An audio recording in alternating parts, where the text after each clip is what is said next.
I think the judge is going to want to give him less than 13 years. Is Megan there? No, she's not here. And at this point, like just like the vibe in the courtroom, I don't think she's going to show up. All right, y'all, we got updates on Tory Lanez sentencing today. Now we're going to hear from Megan Cuniff. I know a lot of people don't like Megan Cuniff. They feel like she's against Tory Lanez. I'm just using her because we don't have a lot of the usual people giving us updates, and she speaks clearly so y'all can understand what she's saying. And also, I got my own notes that I will be adding in as well. So let's see what she had to say. It was a lot of news about Iggy Azalea. Let's get into it.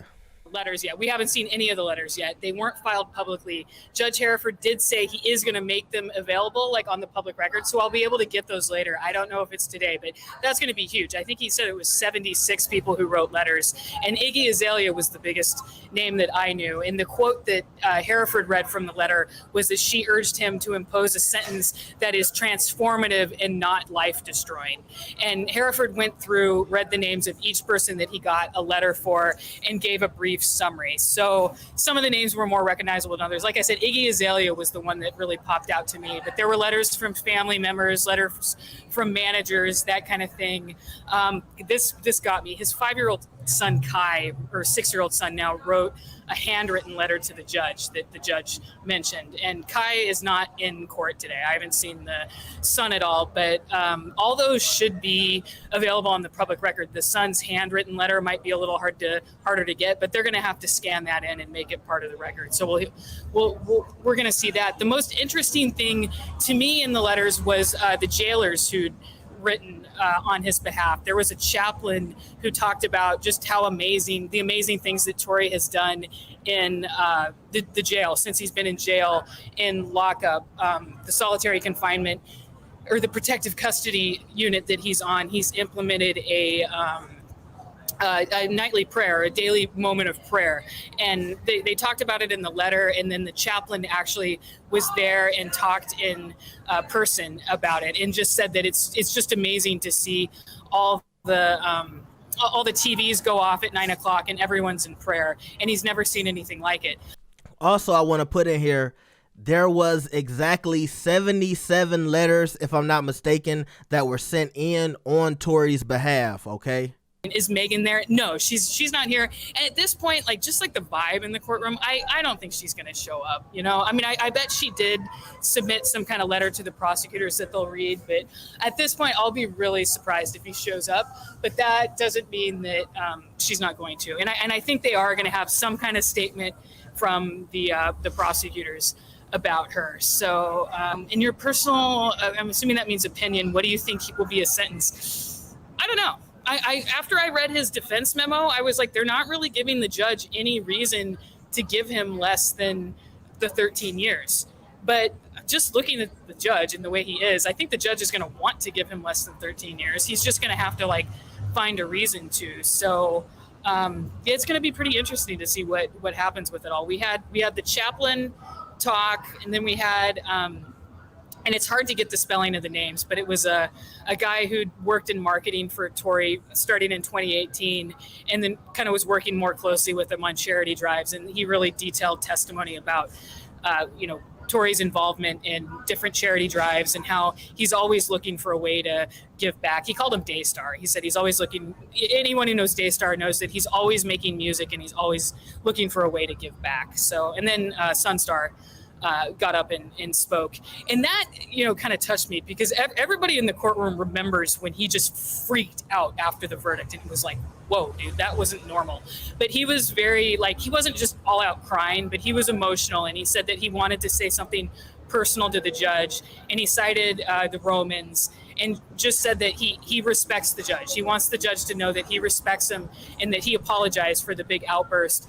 And even said that, when he comes into the courthouse, the people downstairs, like the people who work the security booths, are always smiling with him and nice to him because he's respectful to him. And Sunstar was really adamant to the judge that he doesn't want the judge to think that he was being, that he disrespects his court, that he has tons of respect for him, but he was really urging him to show mercy in his sentence. But that was kind of a moment because, everybody was just kind of wondering wow, what is Tory's dad going to do? But after that, I'm like, okay, I think we're safe that he's not going to have a another freak out outburst. And the dad just said that obviously he was emotional from everything. He had gone over some details of Lanez's life, and he really detailed what happened when his mom died when he was 11 and how that really affected him.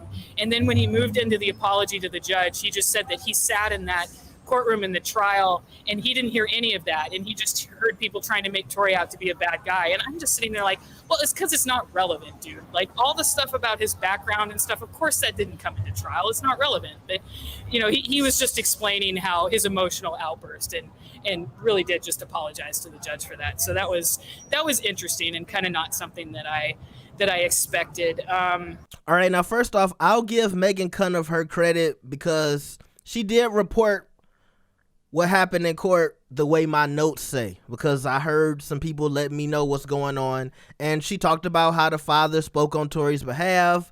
I have that, it was 77 letters sent in, and the father apologized to the judge. But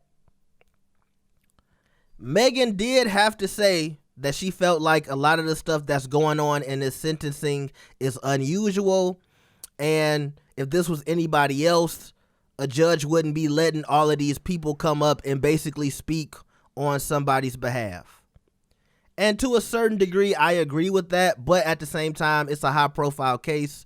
And I think this judge is trying to show that he's willing to be open-minded about Tory Lanez's trial. Remember, this is the same judge that Tory Lanez wanted off of this trial. But right now, it seems that he's at least listening to what people have to say about Tory and basically plead his innocence, okay?